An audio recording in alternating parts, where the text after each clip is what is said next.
change. Go and change. Okay. It's so good to be here today. Good morning, everyone. Good afternoon if you are in Africa. It's morning in North America. So we want to welcome you all to this meeting for today. It's so good to see everyone. So good. I mean, when I got into the meeting and I saw that there were two people on the call already, and I saw one of the name was Fowe. I was wondering which Fowe has quickly got into this meeting. Then it dawned on me that was my mom. That's how we were raised. We were raised to get to meetings very early. So my mom was the first to get into the meeting, and I just started laughing to myself, to say that's where we're raised. We're raised to get to meetings at least minimum of an hour, before time. So, and that's one thing everybody works with me knows in our organization.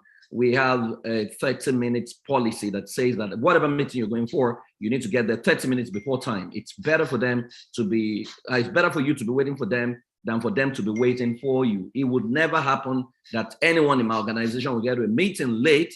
It will never happen. It will never happen. It's been a policy from day one, and we've kept to it.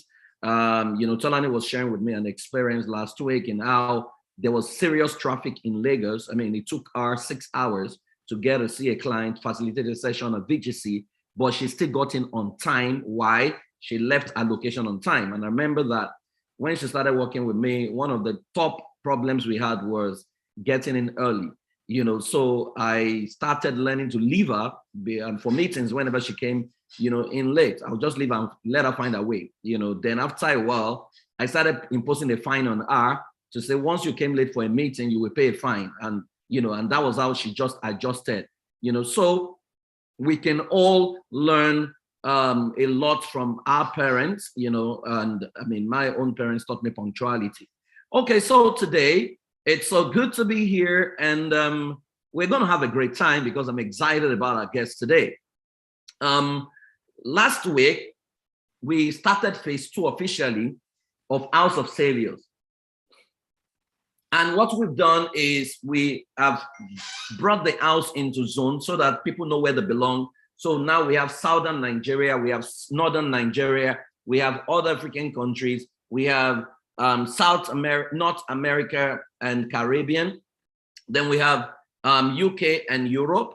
And I think we have one other, I think Asia, right? Based on the demographic of the people coming for House of Saviors every Sunday. Now, in the days to come, we are going to be, having volunteers who will help us oversee those areas, especially because the feelers from the meeting last week was that many of the people living in different zones need specific things, which is different from the general thing we gave. And so we are going to have those zonal meetings and address those specific issues in the days to come. So we are looking for volunteers if you want to assist, coordinate in some of those zones. We have Southern Nigeria, that's Lagos and the rest of all the southern states, Northern Nigeria from Abuja down, other African countries, in Jamaica and South Africa, if you're in any of the Southern African country, any of the other African countries, North America and Caribbean, if you are in the US, Canada and the rest of them. We have UK and Europe. UK is covering Europe, and we have Asia. If you are in any of these locations and you want to support and you want to assist, please kindly send a message to Tolani via WhatsApp. Tolani, you can drop your number on the chat box. Please kindly just say that you want to volunteer, and then we'll get back to you. We're doing some trainings, internal trainings for those volunteers in the days to come. It's just because we want to make the house a bit smaller so that we can reach out to the needs of everyone. Basically, what we have said is we have to be indispensable everywhere we go. The whole essence of House of Saviors is to raise a new generation of people who are very competent and are indispensable everywhere they go. That's what we're loyal to, that when our people find themselves anywhere, they will be indispensable. And that's why when you are building, you don't flap your wings, right? I see a lot of people have opinion about Nigeria. I tell people I don't have opinion about Nigeria yet, because I don't even think I'm qualified to influence a whole lot right now. But we can grow ourselves and become very formidable, such that when we sneeze, we can easily influence like 20 million people. That's what we need to grow ourselves into. I love the biblical quote that says that a war came and a city was besieged. There was a poor wise man who delivered the city, but they said he was not remembered. And so money is a defense, wisdom is a defense, right? That there are places that you have wisdom, but nobody will allow you to talk simply because of your clout. And we need to cover all those loose ends in the days to come. That within the next 10 years, everyone here, everywhere you find yourself, you will be absolutely indispensable in any nation of the world. That's what we're working towards, and that's our ruthless focus. We're not competing, we're not copying what anybody is doing. We see our vision and we're building a new tribe, and that's all we are loyal to. So today, we are going to be having a session. I'm going to be interviewing someone I love so much. Is my Aburo. I have taken to him from day one. It's so respectful, but so big. He leads a team, an innovation called Vesti. It's one of the few Nigerians who is literally we can say he's running a bank, a global bank, as it were right now. And, he's going to tell us more about his journey and the place of audacity, because I've seen him grow from school, getting into Microsoft, stepping down from Microsoft, moving to the US, starting Vesti, and now Vesti is something else, right? So where is Shaola admin? Can you help me highlight Shaola Amusan? Shaola, where are you? I need to bring you on the platform today. Okay, where is he? I think I saw him today when I came in. Shaola Amusan, where are you? That's our guest for today. Shaola, if you can unmute yourself, please. Okay, good. I got it. The Vestiman. Yeah, so Shaola, you can unmute yourself. Okay, good. Good morning, Shaola. How are you? I'm well, thank you. PF, how are you doing today? How's everybody doing? We're all good. Okay, good to have you. It's so good to have you in House of Saviours, Shaola. And for like about 7 weeks, we've been looking at building your war chest.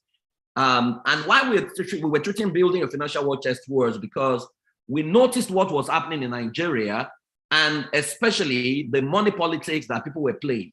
And my pragmatic approach, I'm not one of those people who, I'm a man of prayer. I'm very spiritual, but I'm also very, very pragmatic and very realistic because my work is strategy. So I think strategy. I am not one of those who believe that let's just keep praying. My mom is here. I was born to meet her praying, God, give us leaders after your heart, right? I'm now going to be 44, right? I still see that we are still praying that prayer point. I am of the opinion that we need to raise formidable people who can sponsor the right candidates into power, money for money. That's where I stand. And that was why we started talking about Nigeria is not in short of the right people, good men. But good men cannot taste power because oftentimes good men are always broke.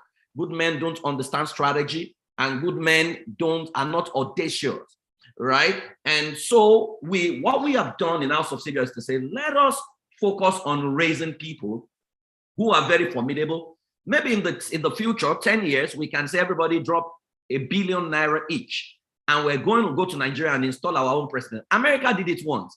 There was a time the monopolies, their collective interest was threatened, and by themselves, these were enemies. They came together, put money together, and installed their own American president, right? So it means that a whole lot is possible if people are formidable. But I'm going to start from the beginning. Shaola, you were in FUTA, and Shaola, you worked with Microsoft. You were in you're not someone from, maybe you're not a Dangote or $10 or something. What is your story? From that humble beginning, I see what you do in America, and I'm always very inspired. I say, that's my guy. How did it all start for you? Because I want us to be very practical so that people can follow the principles and they can replicate the same result. I mean, your journey from Futa to Microsoft, how did it happen? Yeah, thanks so much once again, Pierre, for this opportunity. I mean, I have great respect for the work that you're doing. And I'm not just saying because I'm speaking here today, but because I mean, from my days at Futa, as you said, I used to, I've been watching you like do this and helping people and raising leaders. And I think it's just an awesome privilege to be able to do that. I know people who are trying to do the reverse of that. They want to get so much money, and then after getting so much money, then they're now looking for how can they do something fulfilling? How can they, but I feel that every day you wake up, like, the past decade I've known you, you just feel happy that, maybe from the stories you hear, from like what people send to you, you feel like this is really like God's work, just helping people, changing lives and creating this leadership. So to your question, and thanks everybody for having me today. It's really an honor to be at House of Saviors. To your question, I always believe that the seed of greatness is in everybody. So we all have like the seed of greatness, like whatever we term as greatness, we all have it in us. I think for me, my unending, desire and ambition to not leave this world without making a mark. I think that's one thing that has been consistent over time. So I would say like this is, I mean, I met you maybe when I was 18 or 19 or thereabout, and I would say that that one thing, I used to say to people and say global relevance. Like I didn't even know what global was then. Like I would just say, global relevance. My mom used to give me this book to read as a child. It's called Gifted Hands by Ben Carson, and she was selling books, and I used to read Christian Mirror and all of those things. And in studying that, like I sort of like had this sense of something that was slightly different from just okay getting into a career. I wanted to be great. I wanted to be relevant. I wanted to make a mark. I'd read books early that would end with words like "Do not leave the world without leaving a mark in the sands of time." All those bogus, sometimes confusing, statements, but they meant something. So even while I was at Futa, like I questioned things a lot. Like I got access to a type of knowledge that would make me know that I wasn't just in this world for nothing. So purpose was very fundamental. And in every sense of it, whether you are, regardless of like what I've seen the creed of the House of Savior. So I shouldn't say whatever your religion is, because I speak to people who are from everywhere. So I'm always tempted to say, regardless of who you serve or what you believe in, like being purposeful is one thing that's essentially crosses. So from the beginning, I've always been like, okay, it's all about purpose. It's all about the fact that you're not just a mass of meat walking on the road. There has to be something you've come here to contribute. You are a part of a massive jigsaw puzzle. You fit into a piece and you create the entire picture. There's an assignment you have. So all those things were very crucial for me in like my teenage years. Just knowing super early that I had an assignment. I'd gotten this epiphany at 16 that I was meant to secure Africa, like to be able to secure Africa. And as ambiguous as that sounded, I held that as my life purpose for a really long time as I understood it gradually as it began to unfold. So when I was in Futa, I carried myself with such consciousness and such purpose without not just being a student. I told people I never introduced myself as a student of Futa. I introduced myself as Shaola Amusan. My assignment is to secure Africa. And currently, I'm doing a bachelor's at Futa. So I never like got introduced as like, oh, this is Shaola Amusan, is a student of Futa. That's not my life. It was just what I was doing at that time. So very quickly, when I saw like things like we were not being taught computer science in the way we should be taught, which was the degree I went to study for, I quickly, I created a creative rebellion against the system by starting an after-school tutorial center that taught people C# and C++ and Visual Studio while we're being taught Fortran 77. So that's like an example of that, questioning the system. Say, hey, Mark Zuckerberg just created Facebook this same year. Some guy called Bayo Awuyele had walked into my fellowship secretariat to say, have you heard about this platform called Facebook? you write on people's wall and somebody can come and see what you've written on their wall. And that was how he described Facebook. And I was like, created by this 22-year-old guy called Zuckerberg, who is a dropout from, Harvard University. He's created this thing in year one in Harvard. I was in year one in FUTA, and best that my software knowledge could create was our CGPA calculator or multiplied times table or something. So we started asking ourselves, hey, what's going on here? So, and that's why we said, we don't care about what lecturers are teaching us right now. We're going to teach ourselves better. And we created the Software Developers Research Initiative for Nigeria. It's very inspired by a gentleman named Benga Sheson, who perhaps might have been how I knew PF, right? Because I probably knew him through one of Benga Sheson's events or his book or something, because you guys were always like going together and doing stuff then, so I got a lot of inspiration from that. He had become Nigeria's IT youth ambassador as a young man. I just modeled my life around that. I said, okay, I'm going to do every single thing this guy did. How he became the ITU, International Telecommunications Union ambassador, as Nigeria's first IT youth ambassador. I became an Ashoka fellow. I basically was trying to model every single thing he did. I downloaded this resume, which was like a 10-page resume. I started saying, this is what I was going to do. So that just made me like a complete different type of student. So I won the Global Student Entrepreneur Awards on campus because I was an entrepreneur on campus, used my S-Drain work and all of that. Another gentleman who would become my mentor for more than 11 years now, Olakunle Shoriyan, was the person who sort of like was the one of the judges at that conference or at that competition, and I would eventually get closer to him just because of that GC awards. So I won that award and couldn't come to America that year because I didn't get a visa date. But I now knew that I was really ready to go global. And it would not start from going to Ghana. It would not start from going to the US. It started from going to Ghana and then, seeing the world gradually from that lens. I'm beginning to see that there is so much more. So by the time I would graduate at FUTA, I had gone to multiple countries, been nominated for the African Entrepreneur Awards. I'd volunteered for several people, other prodigies and friends of PF, like Toyosi Akerele and some other people. I'd gone to their programs, I'd facilitated sessions. I was just not the typical undergraduate. So I was volunteering for the university, working with the dean of students, working with the deputy vice chancellor, and all this leads somewhere. Please just indulge me. And all of that journey was what, I talked about Visual Studio, which is a Microsoft product. We brought Opera on campus. We brought Google developer groups on campus. We brought Microsoft student partnership on campus. So around the time I was graduating, I didn't think I was going to work anywhere. I'd assumed I was going to just be an entrepreneur. And then I started seeing these opportunities at Google, at Oracle, at Microsoft. I remember applying for an internship at Oracle, very, very close to getting in. Another internship at Google, very close to getting in. And eventually, I did apply for a number of jobs at Microsoft. I applied for an internship at Microsoft for Africa and didn't get in as well. Then someone walks into the office one day, into the Dean of Student Affairs office, where I was basically serving. And serving in two words, I was serving my country, but I was also serving the man, Professor Kayode Alishe, who essentially was like the head of innovation for the entire university. There was no such title, but he had given me the privilege to create a Sensi table, which is basically like a Microsoft Surface. Now, when Microsoft Surface first came out, it wasn't a tablet, it was like a table, that you would basically be able to interact with, like a TV screen that is inverted on the table.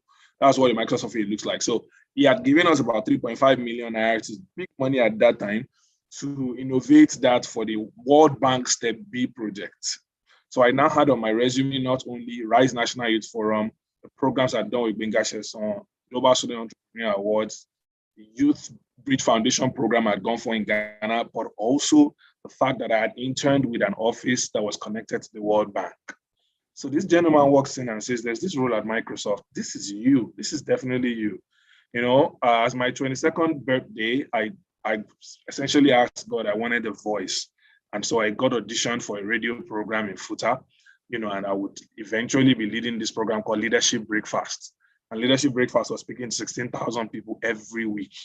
Later on that graduated to a state radio called Orange FM that eventually was listened to in 8 states, across. And I was doing what they called fulfillment today. So I went from a weekly radio program to a daily radio program that I shot more than 300 episodes of.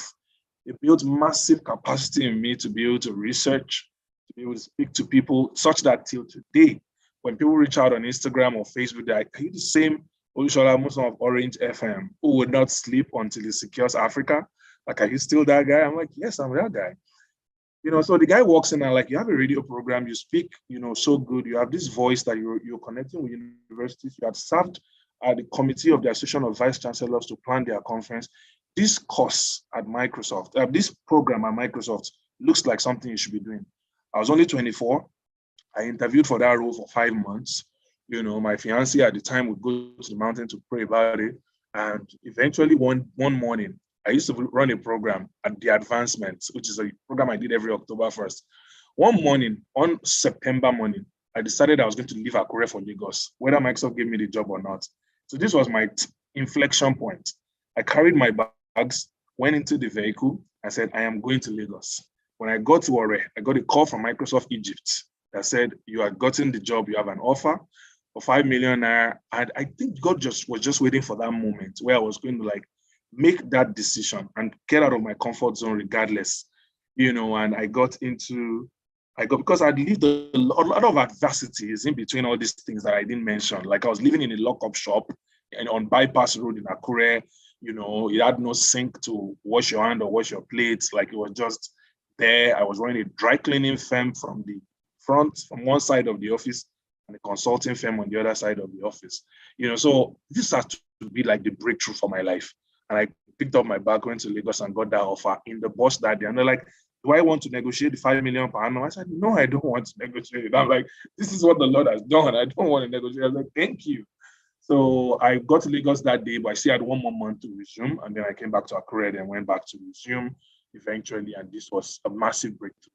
So I became Microsoft Philanthropist Lead. It was first called Citizenship Lead. I would resume in an office as a 24-year-old trying to understand my very first job, trying to understand how to manage a budget of about $1 million at the time, so this is Fortress, this is opportunity, this is everything you've done in nonprofit with your blood. Now you've been offered an official car, international flights, airtime, salary and budgets to support it. Like just go make a change happen. I was totally overwhelmed and excited at the same time. So that's my journey from Futa to Microsoft in like the best way I can summarize it. Wow, Shaola, I could literally, I think in flowcharts, right? Because and my team knows that I build everything through flowchart because I believe that if you create flowcharts, then people can replicate it. If you give it, that's why I'm in the US, but my office runs as if I were still there because they know exactly what to do because the flowcharts are there. You touched on the place of service. We have an entitled generation who don't see the need to serve anyone. They say self-sustaining, and you hear fire your boss, you don't need to, you can dream it, you can. And you touched on, that was how I grew. That was what I knew, how to serve people. I was taught to serve my way to the top. Can you touch a little bit on the place of service? How, even if no one is paying you, serve with your life. What role did service really play, Shaola? I think this cannot be overstated. I think we're in a period where people just think that, and I'm looking for like new opportunities because I know that service unlocks your next level. Like I'm seriously looking at what my new opportunities will be at that. So I want to start with that. Like I'm actually looking for places to serve because I know it unlocks because for many of us, for whatever we're doing at every point in time, you can get to a point where it's like now people are the ones trying to help you get things done. You have to be looking for places to serve because it unlocks your next level. So I'm actively seeking what will unlock my own next level right now. So service is so crucial. Like I, got the chance, and this is why like a faith-based background is really powerful. I got the chance to start with a man of God who basically was an evangelist, but he was a different type of evangelist. He talked about unlocking the potential of Africans. He talked about, removing the limit on top of our lives and just getting to nations of the world I had never heard of before. I'm talking about Aruba, Comoros, Kiribati. I'm like, these are places that some people on this call have never even heard of, like islands and places. Like, he was just like always talking about these things. So there's a great connection between, like, I felt that there was a place where my assignment was connected into his anointing, like his grace, So I had the privilege of being able to like serve with him. Like he didn't have a church, like he was just an evangelist. He held these morning meetings in Futa, you know, near the university. And that's like, some part of it. Also, I feel that like in the work that we did on campus, like as a fellowship, steward and all of that, from being a worker, from like year one that I got into fellowship, I had been like the PDS, pre-degree coordinator, and then from there to being the general secretary, and then I became vice president, and then I became president. So that's like year one, year two, year three, year four.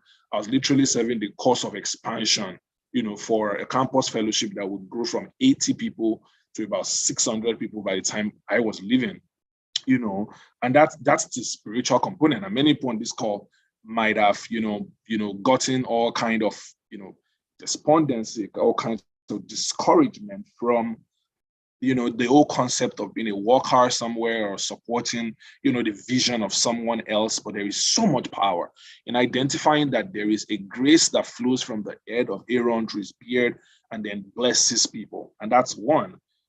And career and professional wise, because I don't want to delve too much into like, so much of spiritual service. I feel like, maybe today is not the day for that. But career wise also, I identified that early enough, like if you could really look for people, especially if you had never worked or you have not really worked in a certain capacity, and you look for people who you can study how they work, support them, serve them, and get the opportunity to go into their day-to-day life, understand their habits, understand the kind of things that make them who they are, and an example would be Professor Kayode Alisheda. I will use an example again. It was basically the head of department, it was dean of students, it was, professorial chair holder for the First Bank professorial chair. And he was just a phenomenal guy in every sense of it, considering that he had published over 200 papers on information security. And he was just like that special guy that, people wanted to be around. But the way to get to him as well was to serve him, like to serve him without really, really owning your life. Like it was literally like we would arrive in the morning, and leave when he leaves the office. Like there was no closing time. He left the office late in the night, was a hard worker, there was no room for lunch per se. His wife would pack a lunch box for him, and when he's done, we were going to like have the remaining. Like he would never finish his lunch. Like he would eat in very small portions, and then he would make the remaining, and then we would have the remaining. That's exactly what we're going to have. And then he would give us 500 naira like every day. Like that was like that was salary, was 500 naira every day, or every other day. Sometimes it wasn't every day if it wasn't in the office or sitting. It was 500 every other day. This was not from the university because we're not on university payroll. We're just like supporting in his office and serving and learning how he did stuff. Anytime he wanted to go to like organize a conference in Ekiti or in maybe for like student union, we would go there, be there 3 days prior, work with him till the end of the program, help him get things done, organize stuff. If he wants to do student union election, we'll support him. If he's going to present the paper in Abuja, it will put like 5 of us in a bus, like in a university bus, and we'll go together as his prodigies in Abuja. We'll meet with other vice chancellors. He was secretary of the Association of Vice Chancellors of Nigerian Universities, because his own mentor was the vice chancellor at the time, and he was basically supporting. And that got us the chance to meet Professor Fabarade, to be the envoy of the governor, to like supervise projects. Like just that service, just carrying that bag, just gave us the opportunity to be able to see. Like people thought we were stupid. Like all of our mates are working, they're already selling POP and selling cement and doing all kinds of things because they're graduated, no job. They were already driving Corolla, doing all of that. We would just like, 5 of us crunch into the back of a car that he's driving and just be going all around the place with him. But I would not have been able to have the chance to do a World Bank project without that. I would not have been able to chance to get the exposure that I got in terms of just traveling to like Nigerian Senate or anywhere else he was just going to. Like we were just like always with him, and he also spent time explaining like how things worked during those periods. Like we saw him have meetings with older people and how things were going to go and all of that. And more importantly, he was always available to write you reference letters. Oh my God. Like he writes reference letters as if like this is the only thing he can give you. Like, he can give you money, but he can write you reference letters. Like, of course, he wrote my reference letters on Microsoft. Like, come on. Like, I had found the opportunity, right? But who was going to be my reference for this? Who were they going to call that I have worked before, right? So they would call him. Eventually, they would call him. They would call Joyce Akerele, and they would call Chude Gideon eventually to just like, because I've been a nominee at future awards, So these are people. So you just have to serve. I can't remember the days, nights. I'll be talking to my mom on the way to Ilorin, going to meet at a conference or at a workshop in Ilorin where she's running a program, and we'll be there with her for days, in Ekiti, in Ilorin, in Lagos, and all of these things got us access to basically just understand how the world worked and all of that, and so you can't do without it. Like, you have to serve. Even at Microsoft, like, I identified the person. Who is this guy who is going to be is he my GM? Is he my mentor in Middle East Africa? I wanted an upward movement. Don't forget, I already knew that my goal was to be global. It wasn't to stay in Microsoft Nigeria. And you will hear more about how I left as well. But essentially, the moment I got there, I knew my mentor could not be a GM, like who couldn't be the GM of Nigeria, because that's not where I'm going. So I identified a mentor who I would serve, who is on the Middle East Africa team, eventually moved to Asia Pacific. I chose another mentor who was in global field, which is basically like how I got to some of the things I'm doing today. So always be able to, as you are making that choice of service as well, be strategic with it. It's not wrong to be strategic with it. Like, it's not wrong. Don't go in the direction you don't want to go. Go and serve in the direction you think your life should be going, and you'll be amazed. Of course, for the right motives and reasons. Wow. You touched on something about, it's not just about serving, it's you also, who you serve is also very, very important, because a lot of people, they just say, oh, let me just serve. They are serving in the direction they don't want to go, right? So they are serving people who are not showing them anything. They are just there. They think I'm serving. God will just smile on me someday. So if you ask them what have they learned, they have not learned anything, literally. So and I love that. Now I want you to touch on, getting a job in Microsoft. Some people will retire there, they will die there. To say, at 24, 5 million in a year, some people don't earn that even till now. Some people don't even see that in a lifetime. To say, let me just stay here and grow and become, earn my gratuity. Microsoft is an international organization. Why did you leave? At what point did you leave? And I want you to tie that down and speak to the limited mindedness of us as Africans. That, I was looking at the CV of a politician, and I saw that he only worked in the person. I was looking at the CV yesterday. He only worked in one organization in his life. The next place was senator. Next place, governor. All through work experience as all. So it just looks like some people never ever ask for more. They are okay being a motor park conductor in Nigeria. People are hailing you, 100 people following you. You are Baba of the Baba Saleh. You are a family life coach in Nigeria. Everybody hails you as the best, and you are just, oh yeah, hey boys, bring money. That's all you're doing. A lot of our people are comfortable with their perceived excellence, which can be mediocrity elsewhere. How did you develop that mindset to be able to say, even though I'm in Microsoft, I want more? And that's like how my journey has been. I always want more. I want to stand with the best globally and prove my mettle. But some people will say, oh, you are being over ambitious, just stay, Africa and blah, blah, blah, blah. How did it work for you? And how did it affect how why did you leave Microsoft? Yeah, great question. So, first of all, wanting more, as I just see it as, I don't see it as I see it as as a value, not a vice. I see it as an advantage, not a disadvantage. Our parents taught us to be very content, and being content has to be taken within a certain construct. The reason they've asked you to be content is so that you're wise enough not to do something that will be at the detriment of your life and your family name and all of that. But when you take that content and take it too deep, too much, you can believe that if I'm in this one bedroom apartment, then I'm fine. Like, yes, I was living in a lockup shop, but I was only 20, right? So, yeah, I mean, it punctured my ego a little. Like, I didn't have all the things that all the other young men had. I didn't have a television for like many years. That mattered a lot to me. Like, I used to still talk about it. But I bought office furniture. Like I bought computers, I bought office furniture. I was like, why didn't I even buy television? Why was I feeling bad about it? But anyways, contentment is great. Is great. Is a great value, but it can be a very limiting value as well. So you have to know when to dream, when to, as you were talking, something came to my spirit called, what is your degree of moreness? Like you want more, but what is even your degree? I want to even increase in my wanting more. I want to increase in my ability to want more. So for me, my purpose guided most of the things. Like I had gotten this grandiose vision of securing Africa.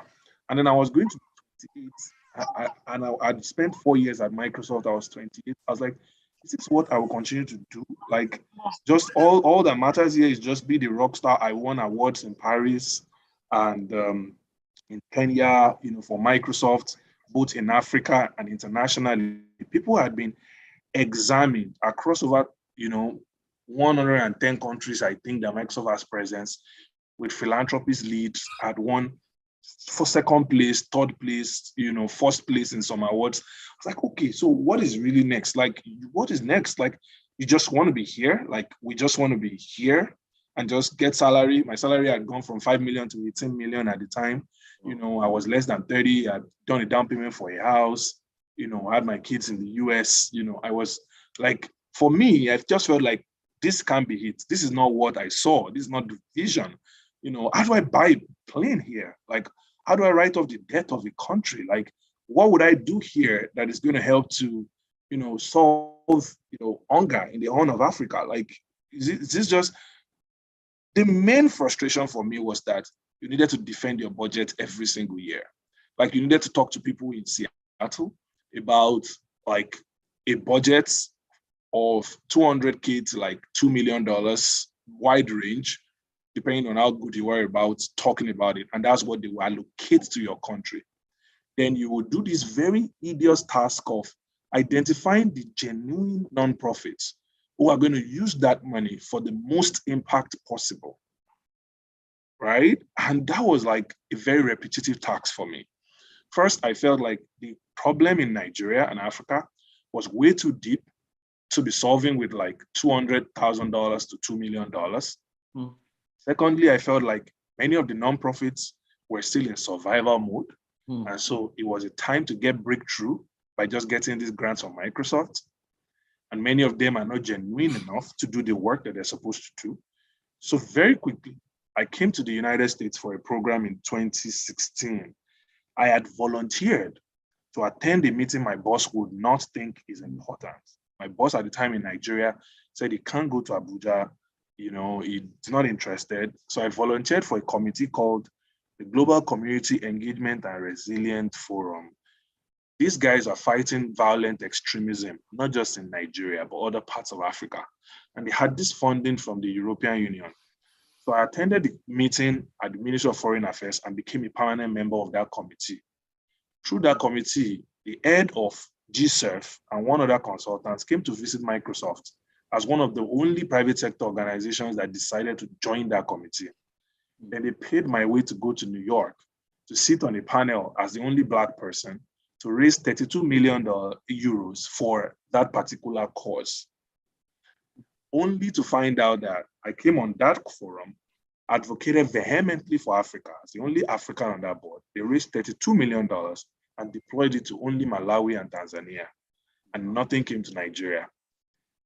This is the time I got my PTSD in in Central Park in New York because I dragged an entire luggage across Central Park from 103rd East to 103rd West. And I wouldn't do it again. Like, I wouldn't even go into subways in New York. Like, it's that bad. I've been in New York for 3 months now. Like, I don't care how long I'll be in an Uber, but I have PTSD from those kind of things. And this is where I'm going to. I'd volunteer to something that would have been a massive testimony to bring great resources to educate people who would, so that people won't turn violent extremists in Nigeria. And this money never came to Nigeria. He said corruption issues, the Ministry of Foreign Affairs, and some other people did not pay attention and all of that. Anyways, so I had started getting exposure to this kind of things. So my 18 million a year meant nothing. Like, I was looking for the point where I would essentially be able to bankroll an education project that would, you know, change the face of university education in Nigeria. Because I'd seen so much rot in the Nigerian education system, you know, which is something I'm still very passionate about. So there were all kinds of problems I saw firsthand, that I knew that this sending 200K to this nonprofit, another $500,000 to this nonprofit meant nothing. You know, we had trained people. Listen, we had trained more than 150,000 people on job readiness. And that was the rocks. That was what they gave me awards for. I mean, just think about it, 150,000 people. There are more than 40 million people in Nigeria unemployed. Like, the issue is big. It's too big to be using. What you need is like the kind of affluence that Sundar Pichai of Google, that's Elon Musk. That's the kind of affluence you need. Something that can entirely write off how much is the savings of the whole country of Nigeria. So wanting more, we started from wanting more, like just wanting more, just knowing that if there was a problem today, look at everything going on in Ukraine. You need to know what has happened in philanthropy. I've served as well, because when I got to America, I still went back to serve someone at Microsoft, and perhaps that is what is helping me for like what I'm doing now. But this gentleman, is responsible for, he gave about $13 million through Microsoft. He gave about $13 million to India during that COVID crisis. We've given more than $72 million to Ukraine. And yet you can still feel it. So in this world we are in, like, you would be damned if you assume that money means nothing. If you are in one of those churches where they say things like, all of life is not about money. This. Yes, we know all of life is not about money. That's literature. But in reality, literally, I'm in a hotel room in downtown Silver Spring, Maryland. Like, I could be doing this same call at a bus station. Like, money is a very crucial currency to be able to make impact and to be able to make change. So that mourners, like, I'm the guy who's desiring to be a billionaire, like for a just cause, like for a just reason. Let me tell you something, like, all you ever need for yourself in life, according to what I've heard, is about $100 million.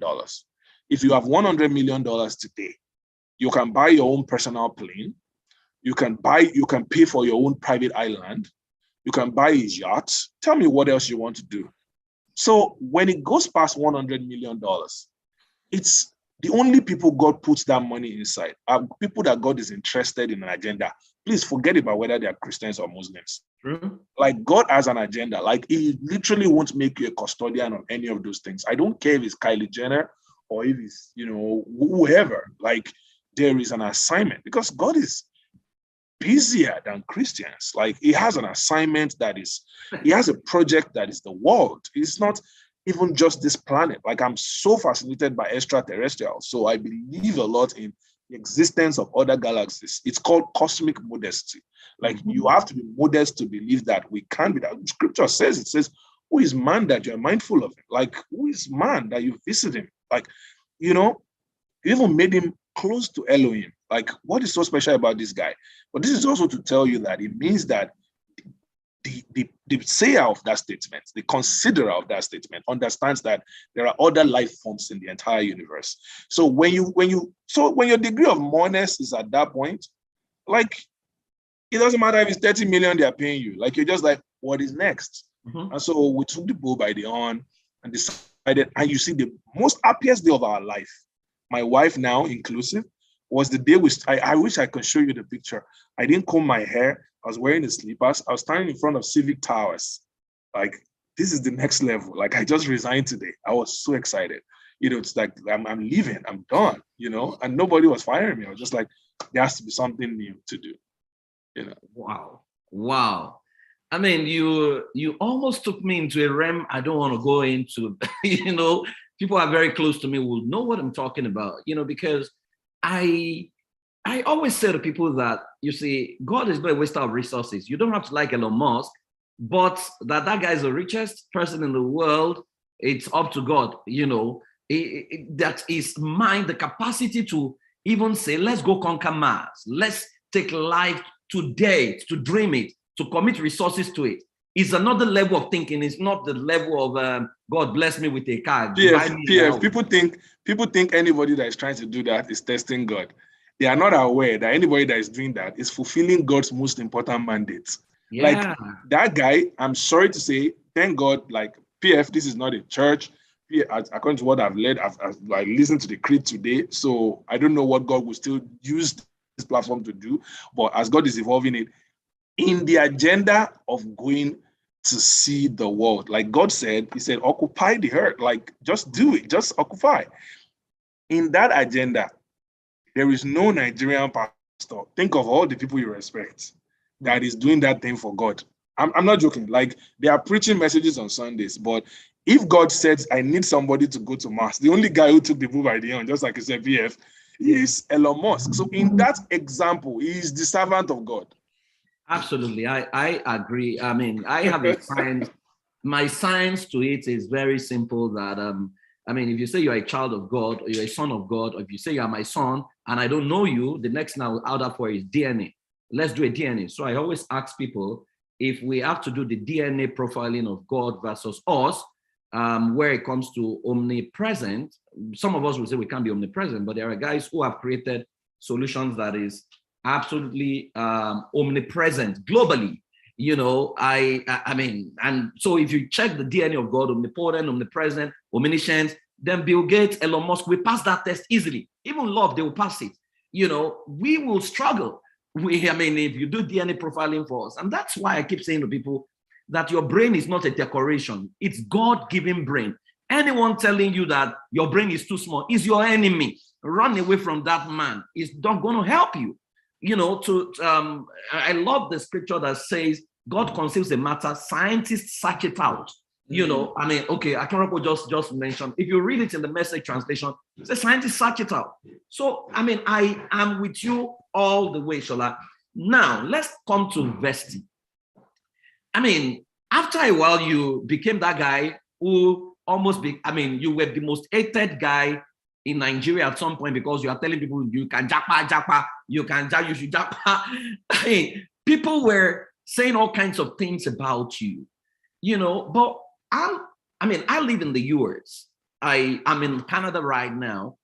And I tell people that, if you don't live in if you have never lived in organized society, there are things you will never appreciate and you will never know existed. Now, we know not everyone can live, like people would usually say, but everyone can have global impact. It's a state of the mind. Now, how did you conceive the idea of Vesti? And what exactly is Vesti? What is this thing? You help people migrate, now you are getting into helping people invest their money, save their money. You're almost like a bank, right? Shola, what's going on? What's going on? So yeah, I feel very strongly like this is to be, and thanks once again for this opportunity, because it helps me to also x-ray and just assess like what we've been doing so far. I felt like a nudge, like in my spirit on October 20, 2020, during the NSAS protest to call people up. Like, how many people on this call now? We're 77 of us. Like, we're not everybody. Like, I have a right to tell everybody on this call, you should not be, like, you should be considering leaving Nigeria. Like, I have a right to say that. I don't believe it's right. Like, I don't believe everybody would accept. But I've never, like, maybe stood in a market square in Ede in Osun State or in Bodija in Ibadan and say, everybody, let's go to the US. Every time I've spoken to people who feel that their potential is bigger. I've spoken to people who feel that they've been limited by their space thus far. I think those are the people I'm sent to. I think there are people who have an assignment that is bigger than just a geography, and they need to be made, empowered, supported by a system that truly works. First, they need to be re-engineered so that they can get out of the weaknesses that that system has imposed on them, resource-wise, thinking-wise, therapy-wise. Like, I was talking to my brother yesterday, some of the things that have contributed to the fears that I have today, in my upbringing, in everything. Like, many of us need to be re-engineered, or else we would never even fulfill our God-given assignment to whatever degree God wants it. So I believe first, you've heard from me in the beginning that I believe that every human has a God-given assignment. We're like a piece of a jigsaw puzzle. We're not just here to be mass of meat walking around the street. So that's foundational for me and for everyone who's listening today, right? That's number one. Now, that purpose, for it to be fulfilled, there is a set of factors that must be put together. If Elon Musk remained in South Africa, all right, and he wanted to go to Mars, the seed of greatness in him would just be pumping up and going nowhere. Sure. So I want to go to space. I'm still, thankfully, I'm in an era where, 10 years ago, once you crossed 30, like your chances of getting into NASA as an astronaut to be trained, like, is crushed, as afresh. I'm not talking about the 80s or the 60s when they first attempted it. I'm talking about the goal, as they wanted to get people into NASA, like the US Space Agency, was to find people early enough, train them, militarize them, do all of those things. Now today, billionaires are going to space, at least the edge of space. So my hope is a lot bigger, that I can still go to space. But when I was in Nigeria and I dreamt of space, like, it was impossible. We don't even have a space program. So that's the way I used to explain it to people. If your goal is, if you are supposed to be a neurosurgeon, or you're supposed to conduct some type of groundbreaking surgery, but you're in a country where there is no power grid, or the power grid is failing, there are no generators, how exactly can you possibly do that? Like, you need consistent power to be able to create a culture without having errors. If you're a microbiologist, like, you need to be able to, like, all of these things, like, there's just so much deficiency that I think that people can't see. So rather than being the enemy of the people, I am like the heralder. Like, I'm literally like John the Baptist in the wilderness, saying, prepare the way of the Lord. Who is this guy who is supposed to create the, cure for HIV and AIDS, for Ebola, for, COVID-19? And he's stuck somewhere as a lab assistant in, Ugeli or in Aba or in Wari, who can't even see what it takes to be able to make his life something. He's still in survival mode. Why don't I find opportunities to energize those people and give them the pathways that allows them to move? So that's how we started. Started as a Telegram group, and we started telling people, this is what you need to do. We were confident, we were clear that we can't move all 200 million people out of Nigeria, but there's a critical mass that is needed. That critical mass is, you can never remove sorry, I had to break there, but you can never remove the impact of the Indian diaspora from the transformation of India today. You cannot.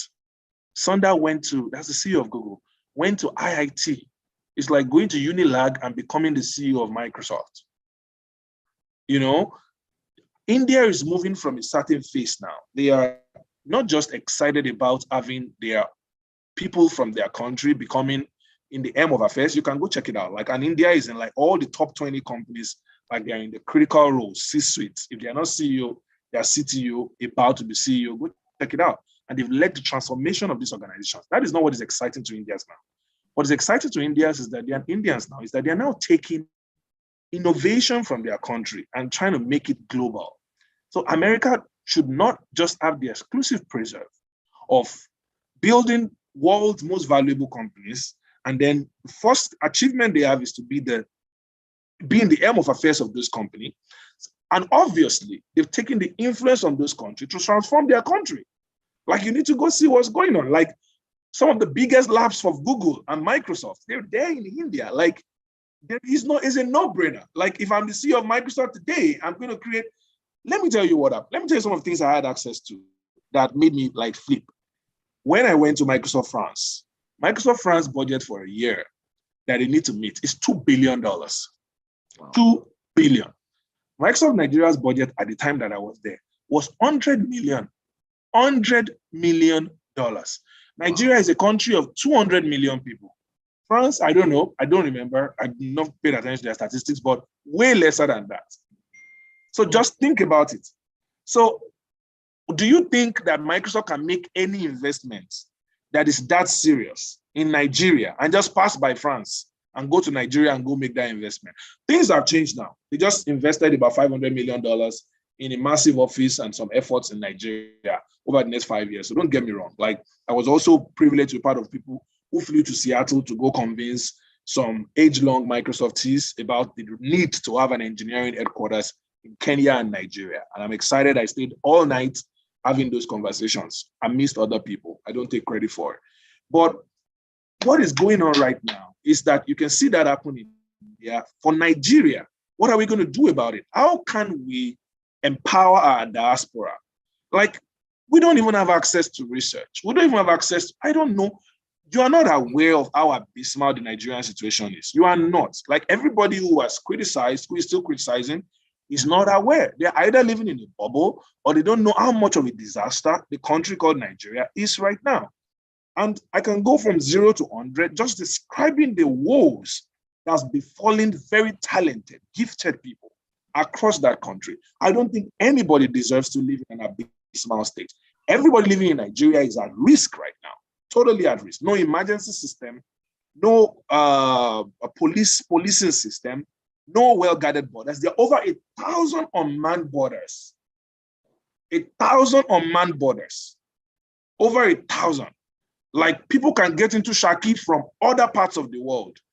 People can get into Oyo State from other parts of every single country you see at the border of the Sahel. Every single state you see at the border of the Sahel, every single state that you see there is a potential vulnerable spot that threatens the sovereignty of that country.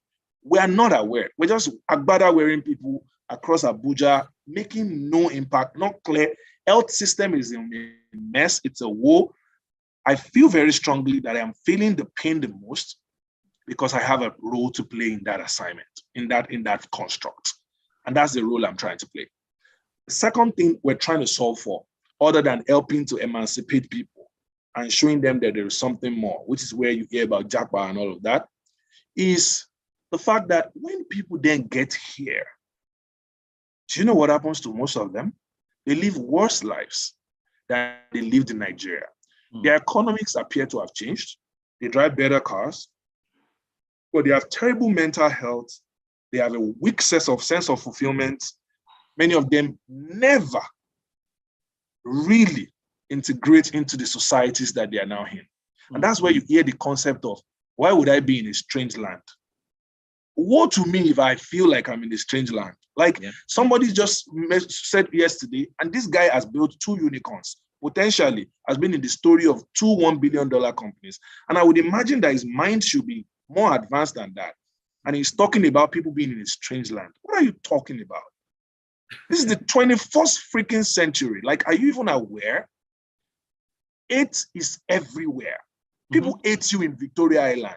Yeah. Forget about it. Don't let anybody tell you all that nonsense about being a second-class citizen. Power brings respect. Yeah. Money stops nonsense. If you get to the places where you need to get to, there will be places where you will still be subservient, not because you want to, but because you need to enter a door. There are people I'm talking about today, and I literally need to pray to the God of heaven before I speak to them. Because this guy has $200 million in the fund, and I need $4 million next 2 weeks, and I need to talk to him. That is not, it has not been in a strange land. That is understanding what I need to unlock my next level. When I unlock it, that doesn't bother me anymore. So there are 2 sides. Emancipate them. Then when they get to the new place where they are, make them achieve their full potential.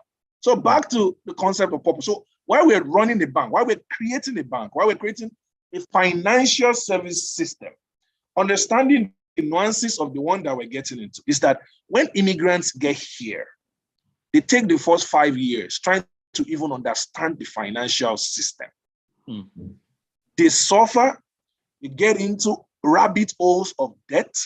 They borrow money they're not supposed to borrow. They chase away money they're supposed to accept. They bring their mindset from a country that has no respect for human life and values into a country where the system works, rather than them understanding what the system is, taking advantage of the system while also contributing value back to that system. Yeah. So this is why we're doing what we're doing at Vesti. We want to be ultimately the go-to financial services solution for the next 500 million immigrants. The next 500 million, the world is on the move.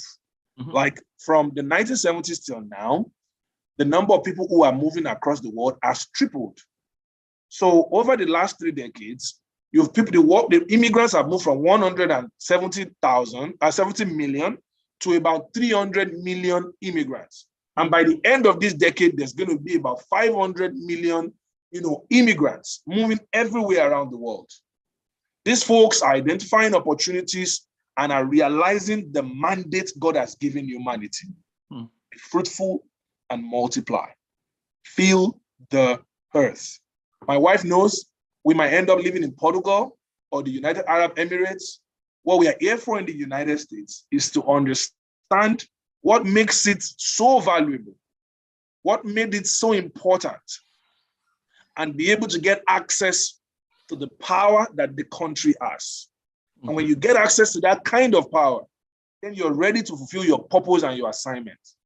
Not carrying a green passport that stops you everywhere you go to and embarrasses you greatly. Now, it is not your own life assignment to figure out what it takes to restore the honor of that passport. Perhaps as a result of your assignments, the honor of that passport will be restored. But you will never be able to fulfill that assignment carrying just that passport, because that in itself is a self-imposed human limitation. Wow. Now you have said a lot of things, Shaola, that it's a lot to chew. And I'm glad you are saying this, because it looks like when I say these things, people think that maybe I don't know what I'm talking about, and I'm glad you addressed the fact that moving is not enough.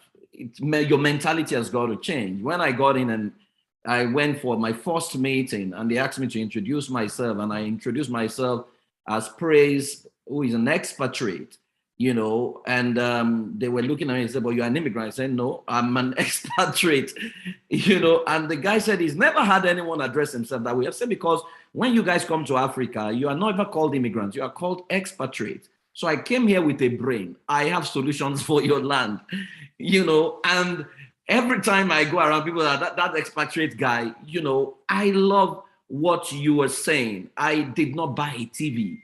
I bought a conference table, we laugh about it.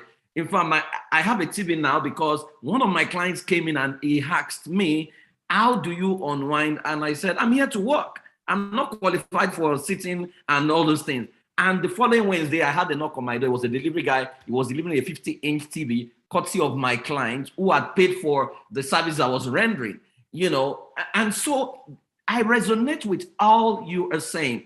And there's a whole lot to unpack, that when we say these things, it's not that we hate our country. It's the fact that we need to begin to ask questions that human beings should ask, and not to place a lead over your potential. Thank you very much, Shaola.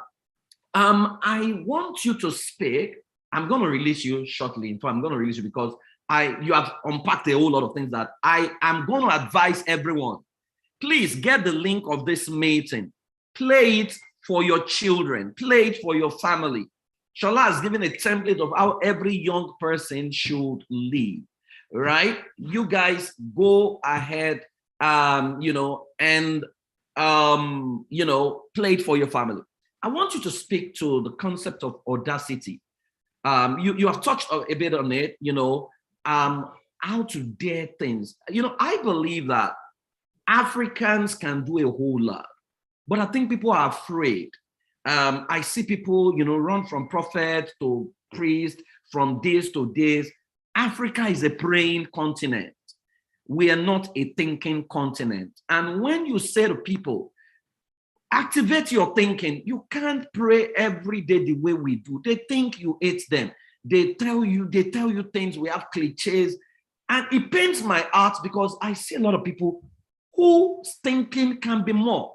They can do a whole lot. In fact, now I say to them, your actions are prayers. Your thinkings are even bigger prayers than meetings that you attend. But they still don't get it. What's the place for audacity? What's the place, can you speak to our people, from your heart on what's the future looking like? What's the future of work? Because you can sit in Africa and not even know that maybe rapture has taken place and you've been left behind. What's the future going to look like? So that people can appreciate the need to activate their God-given brain and begin to move in the direction they need to move. I don't want to read out what my wife just sent to me, about the impact of what you are sharing on her. So, Shaola, over to you. Yeah, thank you, PF. I think we're in such a fast-moving dispensation, and we've been empowered more than all our forefathers combined. Like for you to know whether there's going to be rain in the time of Elijah, like you had to be close to the prophet, or you had to be close to the king. So if you were just a farmer, you would just have to listen to what comes from the government. In the days of Elijah, like Elijah was both a scientist and a prophet. Like he had ability to be able to see the times and be able to understand the seasons. He could see the clouds forming, and he understood when there's going to be rain, and he knows when there's not going to be rain. So he used a combination of his anointing and his education. But many people are not aware. And so because we like to believe that everything God was trying to show us in the scriptures was to show us the spirituality of God, without understanding that God was trying to show us his act, his ways, essentially his science. So that's really what God was trying to show us in the Old Scriptures. So if you do not believe in science, if you do not respect science, this is really the time to do that. There's over 1 billion pages, in fact, over 10 billion pages of information on the internet today. There is YouTube. There are all of these tools giving you like the opportunity to learn anything. See, the future is really for those who have like a combination of ambition and dexterity. Some people have called it ambidextrous. Like you're both ambitious and you're dexterous. And dexterity is really about like being so versatile that your ants, when I say your ants, both your physical ants and the ants in your mind can actually do much more than what you've been trained to do. It is not a world of a single career. It's a world of multiple responses to culture, multiple responses to change, multiple responses to science, multiple responses to politics, multiple responses to the world. So if you're somebody in your 40s or 50s and you are healthy, and you feel like I'm already getting towards the exit lounge of life, rethink it. If you are in your 60s, rethink it. There is so much you can achieve in the next 10 years than you did in the last 40 years combined if you are in an empowered system, if you're in a place that truly empowers you.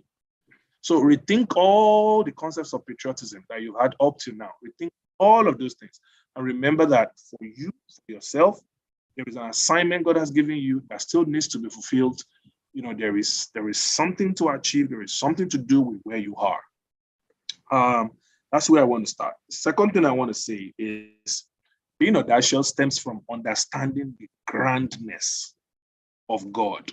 Like just being ambitious, being audacious is really connected to you knowing like that God means it when he says that he created us in his image. Like God wasn't joking. He wasn't trying to pass a banter across. He wasn't trying to use a simile or an hyperbole.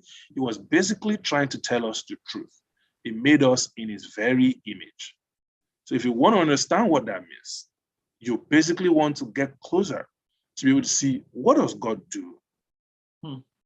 What does God do? The very first place we got introduced to God in the scriptures, he was a thinker. Like, it's just like, in the beginning, God created the heavens and the earth was without form and void. The Spirit of the Lord was just having a nice meditation session on the face of the waters. So you got to be a thinker. What liberated me is the scripture that says that whatever we ask or think. So I realized that thinking and asking are equal to each other, by the way, just so you know. Like, that's why there are people today who are extremely successful who don't pray as much as you, but they outthink you. Like, they think much more than us, like in quality and in volume. Thinking is not just something that there is the quality of thought and there is the volume of thought. Like, you have to think a lot. And, the whole concept of thinking is basically questioning your environment, asking questions about yourself, asking questions about your environment, asking questions about people around you, understanding. Like, if you're reading a book about philosophy, like, you're basically trying to understand how people before you have thought. So you are understanding the thinking of thinking.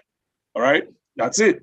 If you are basically asking questions about yourself, it's called self-discovery, right? You have to pass and excel in that. If you're asking questions about others, it's called sociology. Like, you're trying to understand how the environment is connected. If you want to understand human behavior, it's called anthropology, I believe. Like, you're basically trying to, like, so all of these thinking processes, like, is in all the heroes of faith. How great are your works, O Lord? Like, David is a thinker. Solomon, like, he's thinking about love. He's spending time thinking about love. Like, he's just a thinker.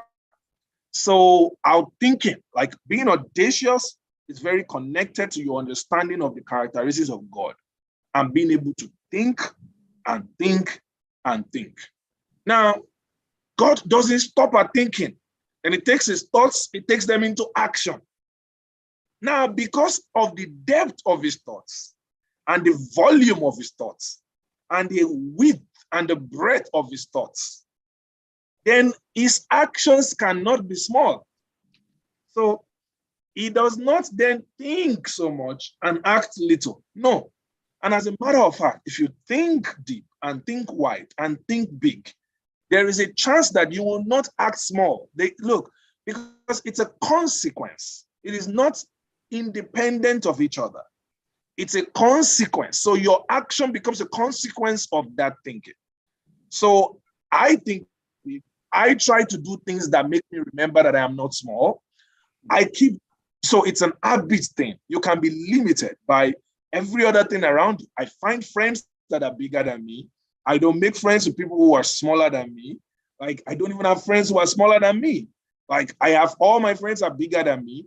All my friends have, the moment I see that, what I thought was big doesn't have the concept of being big anymore. Like, it's just limited to maybe you only believe money is all you need, or you don't have an idea that being global is important, or the moment I identify that, then I realize that we're not friends in that sense anymore. We remain acquaintances, but I don't get that energy, that I can't derive that energy. I can't be drawn up to something.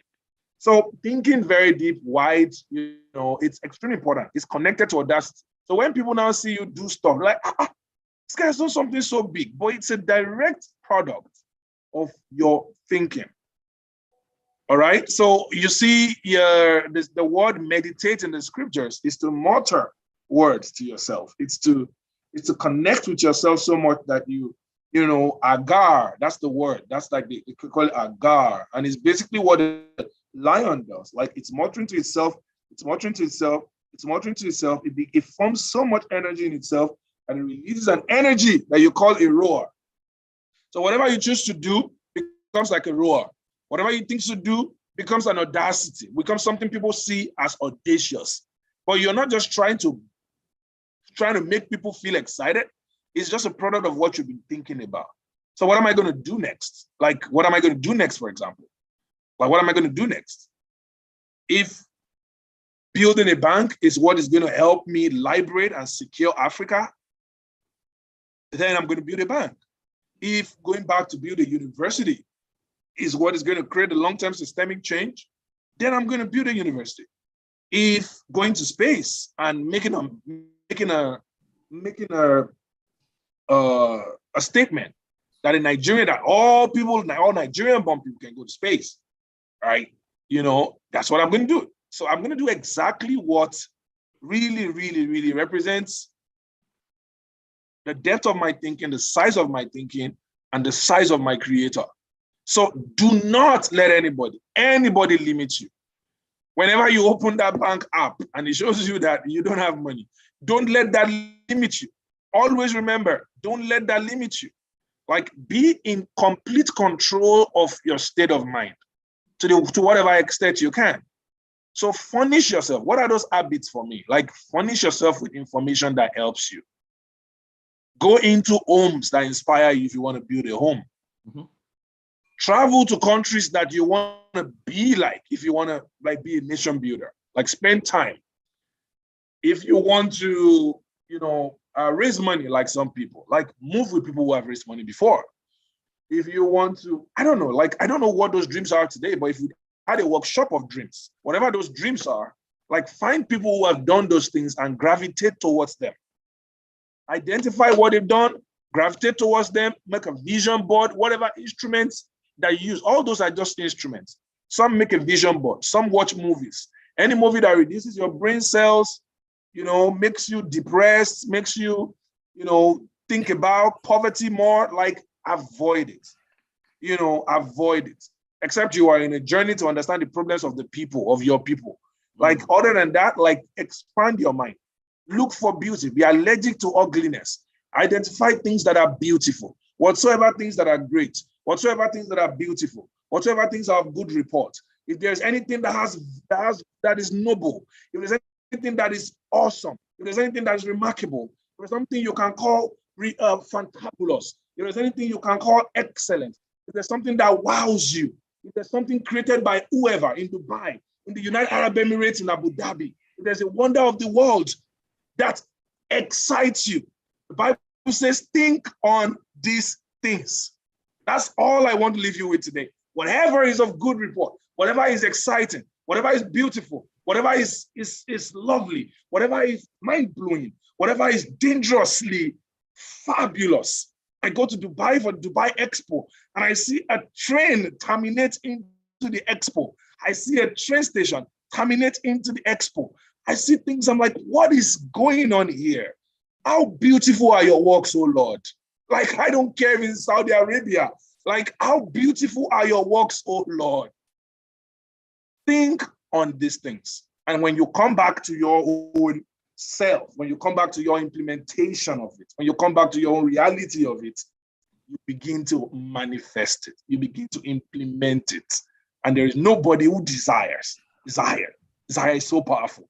There's nobody who keeps desiring, who will not constantly be gravitating towards their desire. Wow. Sola, you have scattered this ground. And trust me, you have shared, much more than I had in my mind. I can't thank you enough, because it bothers me that we pay so much energy to prayer meetings and not thinking and strategy meetings. That if we can work on our thinking, on our mind. I sit in my house, my wife knows, I just go check on YouTube the most expensive houses in the world. And I play it, begin to watch it, the most expensive wine in the world, just getting used to luxury. It's so easy to do, but we can. And one of the books that we recommend here is The Science of Getting Rich. One of the things the guy said, which, you have reiterated, is the fact that don't attend any meeting where they talk about things that contradict your greatness. In fact, he said, don't be part of any movement to talk poverty. He said, focus on what he said, get away. I have zero tolerance for, and so when I say to people that I don't talk demons, they think it's arrogant. I don't need demons in my life. I don't need that consciousness. Right? Thank you very, very, very much, Shola. God bless you for honoring us. By the way, guys, I just told Shaola, I think about 2 days ago, that he's going to be on the call today. I bullied him to come here. It's my bro. Thank you very much, Shaola. God will honor you. I'm back next week. I'll come and see you. There are things we need to talk about. God bless you. Thank you so much. How can they download Vesti for those who are interested? I mean, it's called Vesti app on the App Store. Vesti app. Just check App Store and Play Store and just search for Vesti app. It's a green V, or you can check our website at wevesti.com. We're still in our early days. It's just been 7 months since we launched, and we don't have a ton of engineers like Zoom, Instagram, and Microsoft have. So you might face 1 or 2 challenges. We're working every day to make it better, and we're actually raising money right now to be able to make it better. So please, but it's been helping a lot of people. 52,000. Is there room for investment? Is there room for investment in Vesti? Someone might be asking. I did not come to talk about it, but I'm always ready to talk about it. So 52,000 people use Vesti today, and we have processed nearly $3 million in transactions just in our tests. We are very poised. We are on the pathway, on track to process about $20 million before the end of the year. And we're currently raising $4 million, which is supposed to take us to $50 million in gross transaction volume and about $4 million in net revenue. That's a lot of numbers, I know, but we're basically raising $4 million right now. Our check size is $50,000 to $100,000 from angels, $250,000 from venture capitalists. If House of Saviors wants to do a syndicate or be part of a syndicate for a smaller amount, definitely I can send a link to Praise about it. But basically, that's what we're doing. And hopefully in a couple of weeks, we will be able to announce and say, hey, we're done with that process and we're moving forward. Considering the fact that we started sometimes May last year and launched our beta app around August, September last year, I think it's been a phenomenal growth process. Okay, thank you very much, Shaola. I think you should send that link to me. I will see, because we have talked about angel. Our angel mentor is somewhere here. Where's Wale? Where's Wale? Wale is somewhere here. Is our angel angel mentor in House of Saviour. He's taught us how to do angel investment. So I'm sure that there'll be a lot of people who some people might be interested, not a lot of people, so you can send it to me, then we'll take it from there. Thank you very much, Shaola, for honoring us today. God bless you. I'm proud of you every time, when I see my brothers do crazy stuff abroad, I am excited. And, you're a testament to what works. When we came, they told us some things cannot be done. Everything they told me cannot be done. Since I landed in America, I have done. And so you are limited, if your mind is liberal, you'll be limitless in your thinking. Thank you very much, Shaola. God bless you. Okay, on that note, thank you. I'll release you now. Okay, on the note, I'm going to sign out here, but like we said, we need volunteers across different zones. So if you want to serve South Nigeria, please. Just send your details to Tolani's number and type South. If you want to, South Nigeria. Just say Southern Nigeria. Nigeria is divided into two. The Northern Nigeria. If you want to serve in House of Saviors in Northern Nigeria, which is like a group of people coming together in their zones, they know the challenges they're facing, and we're tackling it headlong. We're solving them. If you are in North America, just send North America. You want to serve in the committee. If you are in Europe and UK, you can also send in. If you are in Asia, send Asia. If you are other African countries, just send Africa. Then we will.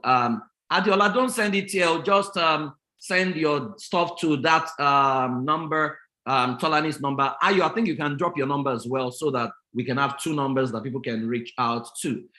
We are getting into phase 2. We've done this since last year, and we're gradually moving into phase 2 of the task. But ultimately, where we're going to end is where everyone is formidable and where every citizen here becomes indispensable. We're not, my emotion and energy is not dependent on stuff I have no control over. I have control over my life, and I believe that everyone can take control wherever they are. Where you land in a nation, and you're absolutely indispensable to that nation everywhere you go. So you can send your details to any of the numbers. And by the way, we need tech guys. If you're a tech person, please also indicate interest. We might need you to assist us in House of Saviors. Thank you very much. I'm going to hand over to Tolani. Tolani, where are you? That's our moderator for the day. Okay, our event. Oh, so